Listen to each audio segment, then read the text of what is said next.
trabalho aqui na CSS e cabe-me a mim hoje apresentar aqui o tema de mais uma sessão dos webinars do STM aqui relacionado com com a hierarquia de locais, essencialmente associado às OLS. Este webinar, embora esteja aberto a todos os utilizadores do STM, é especialmente dedicado a utilizadores que colaborem com as unidades locais de saúde em Portugal. Eu penso que me estarão a ouvir bem. Enfim, são 15h02, se calhar vamos aqui aguardar só mais 1 ou 2 minutos a ver se há mais alguém que se junta a nós. Iniciaríamos às 15h05 pontualmente, pode ser?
Bom, mais uma vez, então, boa tarde. Vamos então começar aqui esta sessão. Esta sessão será a primeira das sessões temáticas aqui no ciclo de webinars que vai decorrer até dezembro. Nós já fizemos um webinar relacionado com a parte dos cuidados de saúde primários que está disponível no YouTube da CSS e outro relacionado com a componente hospitalar do SDM. Este será focado aqui na parte da hierarquia de locais e dos centros de custo e na problemática e na compatibilização disto com os regulamentos internos das unidades locais de saúde. Hoje, e nas sessões temáticas, nós vamos sempre dividir isto em duas partes. Uma parte em que eu resumirei o tema e outra parte de participação, perguntas e respostas. Portanto, neste momento estamos a usar o Teams numa reunião normal. Vão poder entrar em canal áudio e vídeo. Esta sessão está a ser gravada, pelo que e será colocada no YouTube. Portanto, a vossa participação nesta sessão implica a aceitação da gravação e da disponibilização posterior desta sessão no YouTube do canal da ACSS. Os três webinars já realizados, que fiz referência, estão disponíveis neste link. No Google, se pesquisarem YouTube ACSS, chegam lá com muita facilidade. De qualquer forma, eu salientava que os vídeos estão editados aqui pela nossa comunicação e é possível, clicando aqui em baixo, aqui, ver as várias partes da sessão e, se entenderem, por exemplo, ver especificamente uma destas partes, basta clicar aqui sobre a hora, que depois de passar o anúncio, aquilo passará imediatamente para aquela posição no vídeo. Parar isto.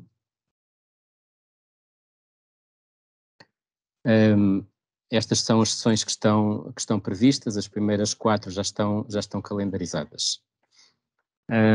Entrando então aqui no tema da nossa reunião, ele será dividido em três partes: uma genérica sobre isto, do que é a hierarquia de locais e que são os centros de custo no STM e como é que é feita esta gestão. Depois vamos falar nas implicações do recentíssimo Estatuto do SNS nas ULS e, finalmente, como é que se operacionaliza esta compatibilização.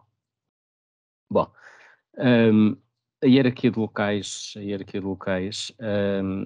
que existe no STM desde 2014, 2015, ela é classicamente constituída por 6 níveis. Vamos começar por esta parte, que é a parte que diz respeito aos cuidados primários.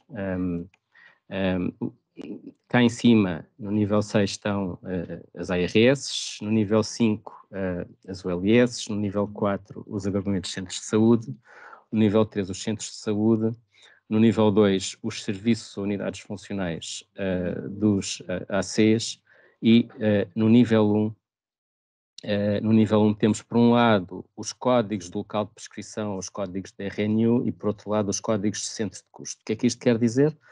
Quer dizer que os códigos de local de prescrição que são usados no S-Clínico para registar consultas, ou na PM para prescrever medicamentos,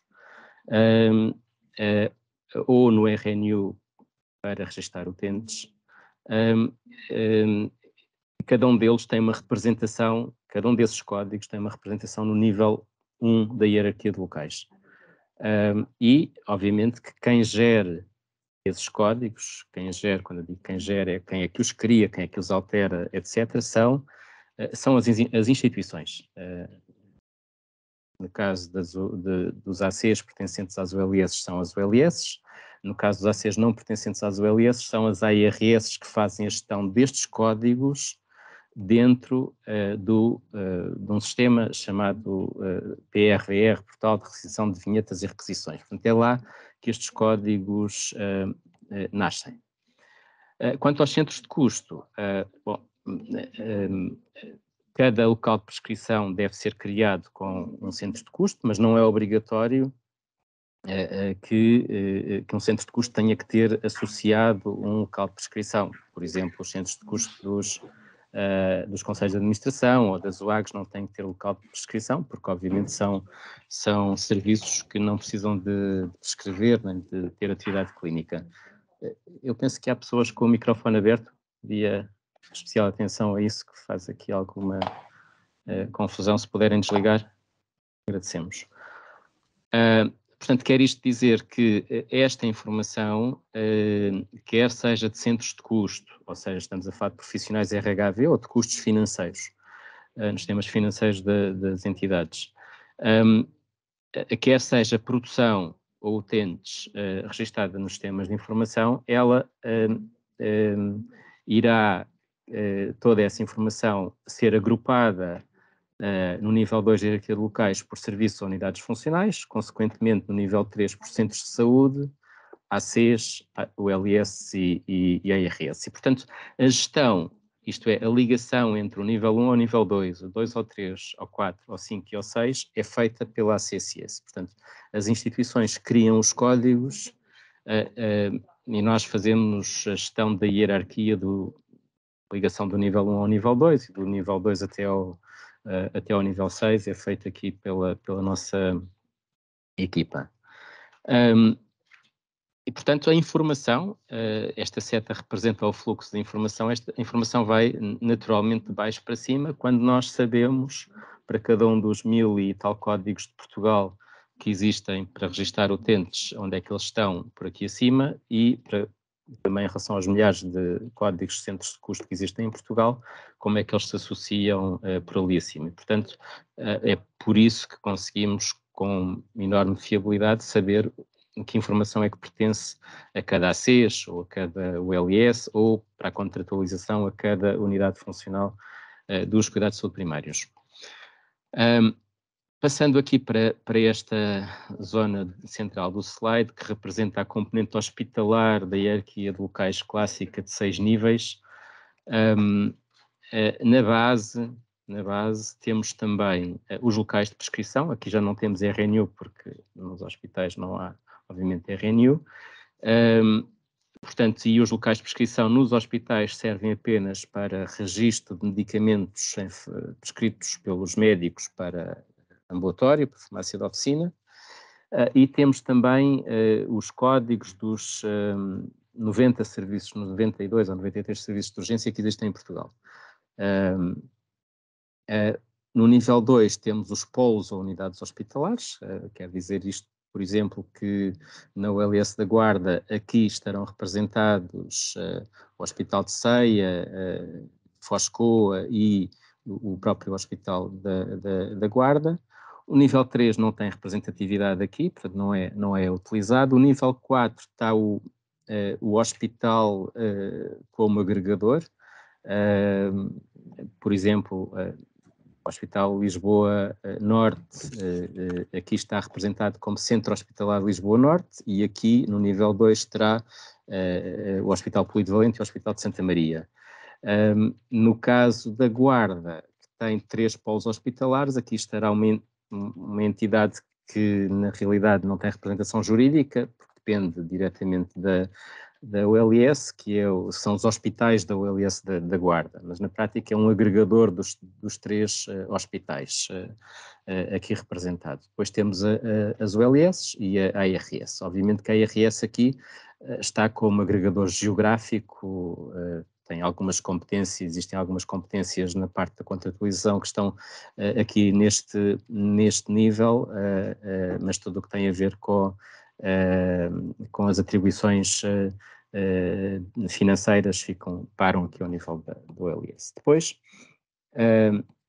temos ainda aqui uma hierarquia onde nasce aquilo que eu considero que é a principal produção hospitalar.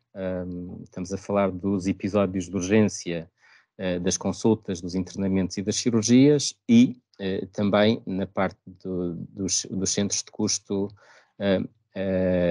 dos centros de custo. Portanto, no nível 1, novamente, a ligar ao nível 2 dos serviços que existem no organograma da entidade, da ULS, nível 3 sem representação, nível 4 é o mesmo hospital que está aqui representado, por isso está com a mesma cor, aliás, ele aqui e aqui tem os mesmos códigos, o nível 5 é a mesma ULE, as mesmas ULS, nível 6 as ARS.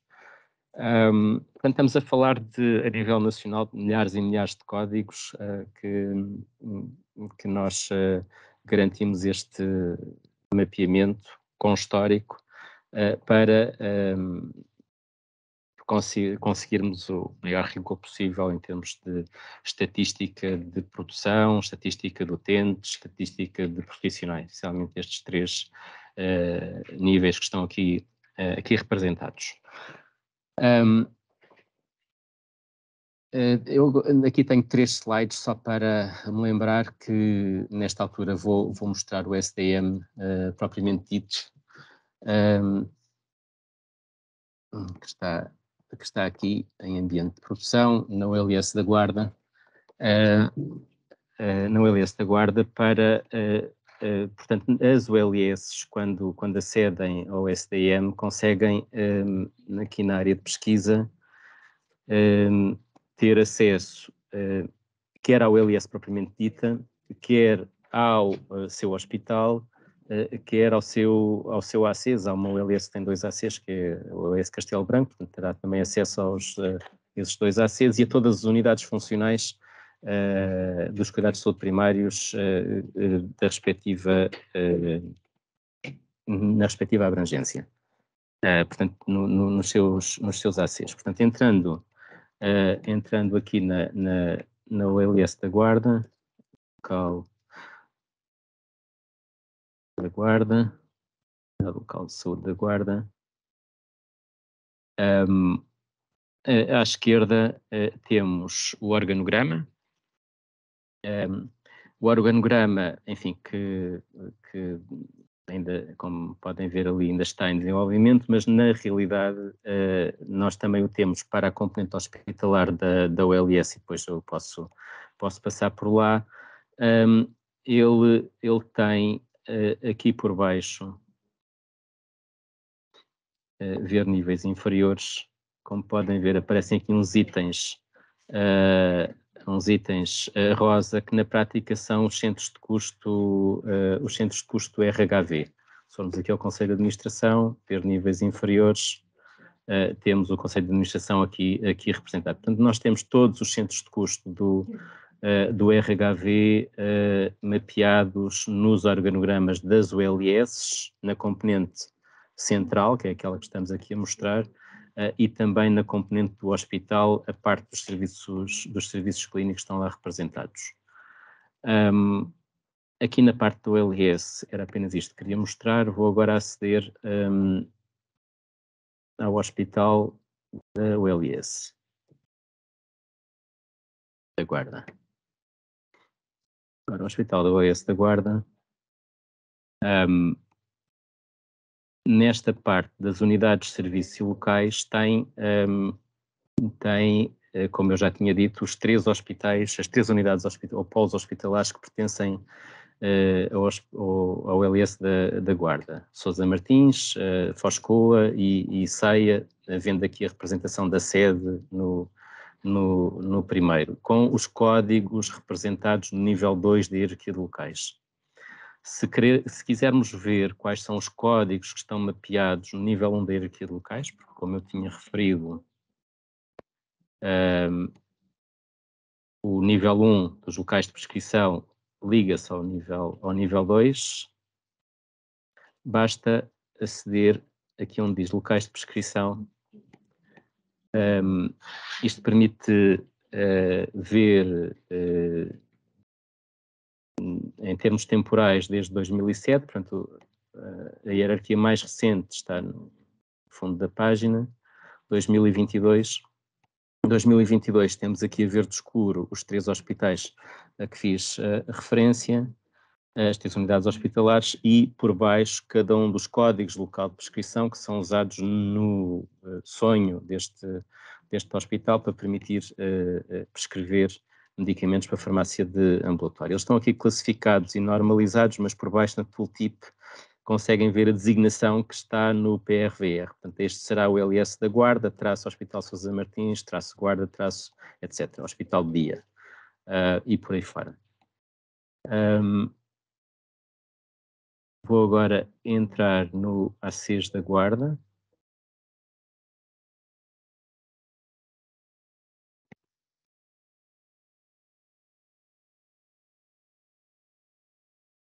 No ACs da Guarda, para mostrar também os locais de prescrição, em primeiro lugar.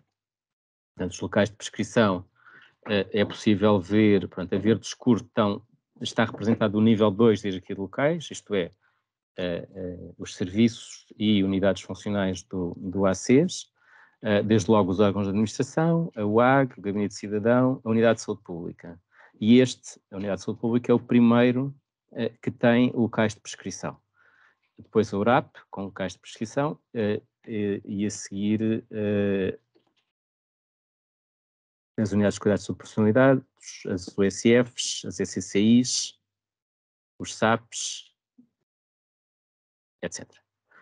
Portanto, é possível ver, em termos temporais, se até como é que os códigos de local de prescrição foram evoluindo ao longo do tempo. Por exemplo, este código, que nesta altura foi atribuído ao ADC Comunidade da Guarda, quando existiam ADCs, é possível, se fizermos uma pesquisa, perceber que ele depois ficou inativo, associado ao Centro de Saúde Trancoso inativo, e que neste momento continua inativo. Portanto, fazendo uma pesquisa, usando a funcionalidade de pesquisa do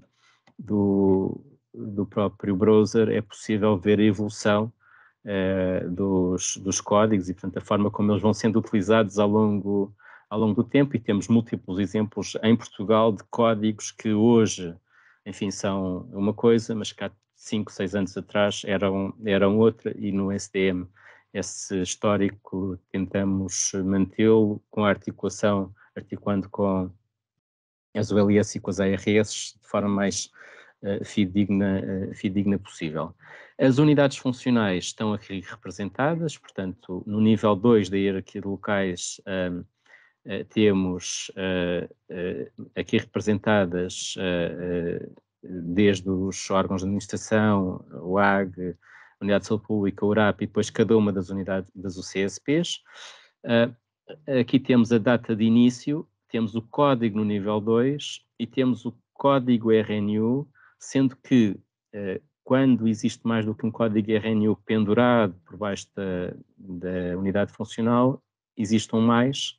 Este mais significa precisamente isso, ou seja, significa que existe mais do que um código RNU na dependência, que está na legenda no final do quadro, mais do que um código RNU na dependência desta OCSP. Para saber que outros códigos RNU é necessário ir ali aos locais de prescrição, pesquisar o CSP da Guarda e ver quais é que estão na sua dependência. Não confundir códigos com polos. Aqui estão os polos que fisicamente existem na dependência de cada unidade funcional ou serviço do ACES, portanto, edifícios, incluindo a sede. Portanto, quando eu tenho aqui um 14, significa que a URAP da Guarda tem 14 locais de prestação, aqui um 13 para o CSP da Guarda, um 3 para o CSP de Manteigas. Os locais de prestação, ou sedes e polos propriamente ditos, estão representados dentro das UCSPs e dentro das unidades funcionais no próprio STM. Portanto, não é possível aqui ter este detalhe. Relativamente aos centros de custo, eles podem ser vistos aqui na zona de relatórios. Centros de custo dos cuidados primários. Portanto, quando se clica aqui nos relatórios, isto demora um pouco de tempo, porque começa por aceder a um relatório da área de abrangência das UCCs, que ainda por cima tem dados do RNU e por isso é mais demorado, mas não era este que eu queria mostrar, é este de recursos humanos. Portanto, o relatório de recursos humanos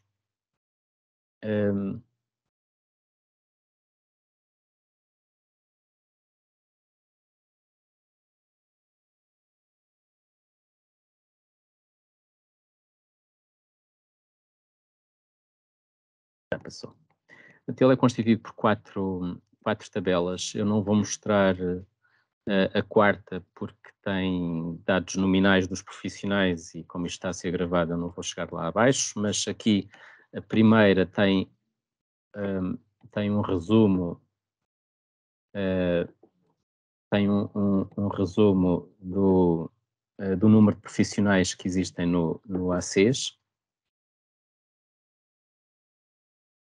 centrado, portanto, por grupo profissional e por tipo de unidade funcional. Portanto, este ACES tem 586 ETCs de profissionais, distribuídos desta forma por tipologia de unidade funcional. Neste quadro estão os prestadores deste ACES e aqui embaixo está um mapeamento que nós fazemos entre as unidades funcionais do ACES e os códigos de centro de custo que vamos quinzenalmente recolhendo a partir do RHV.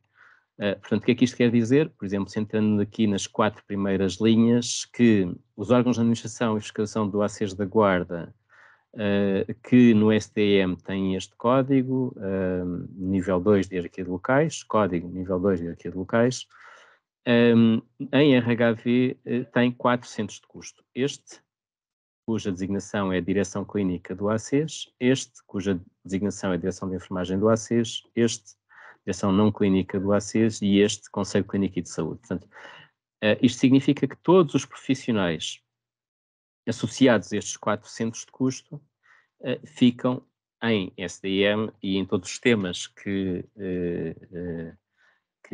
recebam esta hierarquia ficam neste serviço, chamado órgãos de administração e fiscalização do ACES da Guarda, consequentemente ficam no ACES da Guarda, em termos de nível 4 de hierarquia de locais, e consequentemente na ULS da Guarda.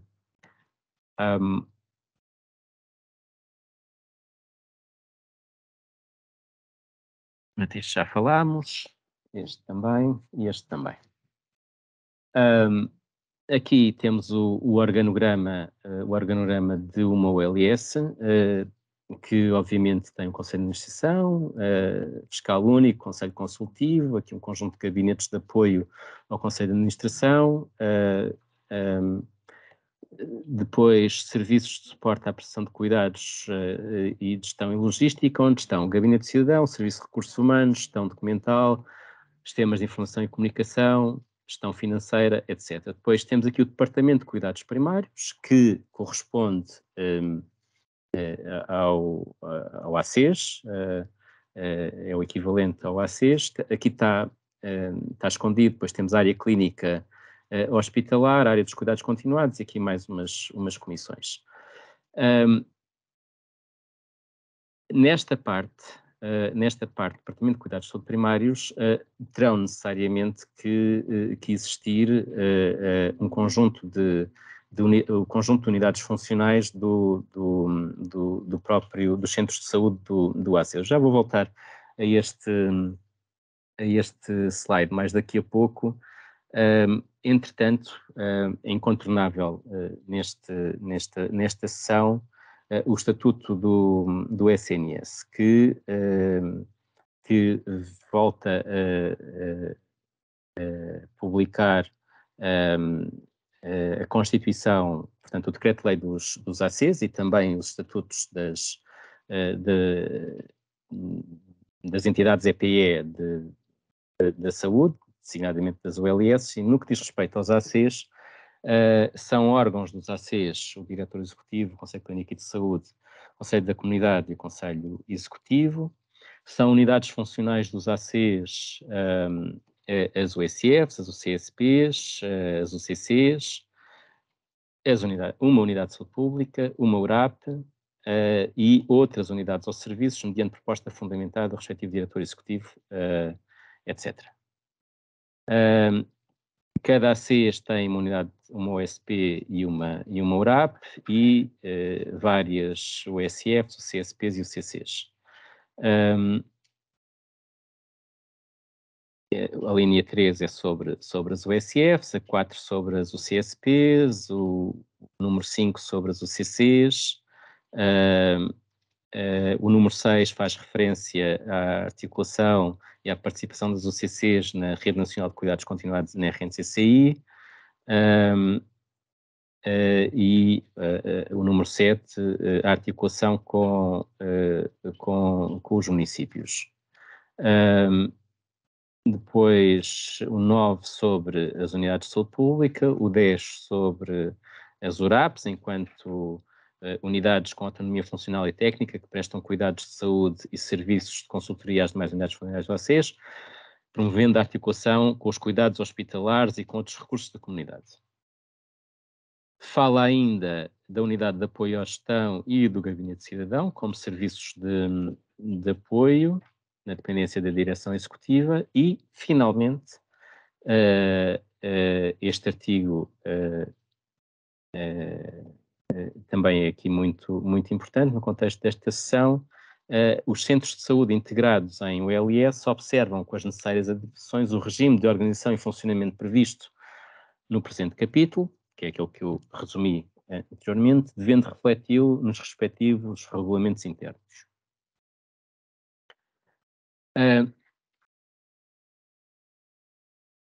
que isto tudo é importante. Do ponto de vista estatístico, quando nós comparamos hoje em dia, com base na informação que temos vinda do RHV, a quantidade de profissionais que existem em órgãos de administração dos ACs, nas respectivas UAGs e unidades de cidadão, por 100 mil inscritos, verificamos que nas ULS esse número é de 2,9 ETCs e nos outros ACs, nos outros 40 e tal ACs, esse número é de 22,3. Nas URAP e nas equipas comunitárias de suporte em cuidados paliativos, quando comparamos o número de profissionais médio nos ACs integrados nas ARS, esse número é de 13,2 ETCs por 100 mil inscritos, nas ULS é de 6,8. Quando vemos consultas de outros técnicos de saúde nas URAP da ARS Norte, eu aqui foco na ARS Norte porque não se verifica o mesmo nem nas ULS do centro, nem nas ULS do Alentejo, mas nem vi especialmente as 3 ULS do Norte, não sei se estão todas com poucas consultas ou não, isto é apenas uma média, mas nas 3 ULS do Norte o número médio de consultas por ano por 1000 inscritos nas respectivas URAP é de 12,1, nos outros 20 e tal ACs da RS Norte é de 60, esse número é de 69. Portanto, isto quer dizer que, da forma como nós temos neste momento organizados os locais de prescrição e os centros de custo nas ULS, torna a comparação dos cuidados primários das ULS com os cuidados primários dos não ULS. Isto é uma questão, não sei se é um problema, mas é uma questão. Por outro lado, do ponto de vista clínico, preocupa-me particularmente isto, porque estas consultas, que eu acredito que estejam a ser realizadas, não estão a ser registadas no S-Clínico do CSP, estão provavelmente a ser registadas no S-Clínico hospitalar, pelos profissionais que naturalmente existem na ULS, estamos a falar de psicólogos, nutricionistas, fisiatras, assistentes sociais, etc. Provavelmente esses profissionais estarão a fazer os registros no S-Clínico hospitalar e, portanto, a produção está a entrar, se voltarmos aqui ao princípio, a produção está a entrar aqui, consultas. E, portanto, consultas vai para a componente hospitalar do nosso fluxo de informação, devendo estar a entrar aqui, no S-Clínico dos CSP. Obviamente que os profissionais dos cuidados primários podem sempre aceder à PDS, que se funcionar bem, partilha a informação registada por este tipo de profissionais com os médicos e enfermeiros de família, mas provavelmente isso terá origem a alguns erros, porque essa informação não está sempre tão disponível. E, portanto, nós temos, como sabem, um processo de qualidade no SDM que analisa os centros de custo, o número de profissionais por centros de custo, se existem ou não existem profissionais nas unidades funcionais dos ACs. Também sabemos que os regulamentos internos de algumas OLS não prevêem existência de gabinete de cidadão, por exemplo, nos cuidados de saúde primários, é um serviço central naturalmente da OLS. A unidade de apoio à gestão, na generalidade dos regulamentos internos também, na parte dos ACs também não existe, porque na realidade esses serviços estão nos serviços centrais da OLS, é natural que isso aconteça. O mesmo sucede com a URAP, portanto, está amarelo ou laranja, aqui o código de cores tem a ver com a frequência com que identificamos problemas na análise estatística, na prática é isso, dentro das OLS. Portanto, com as unidades de saúde pública, em geral, os registros estão bem feitos, quer em termos de profissionais, quer em termos de produção, com as USFs, os CSPs e os CCs também, com os paliativos nas OLS com muita frequência, nem sequer há registro de consultas na parte dos cuidados primários, portanto as consultas devem estar a ficar na parte hospitalar. Nas URAPs é variável, há OLS em que sim, há OLS em que não.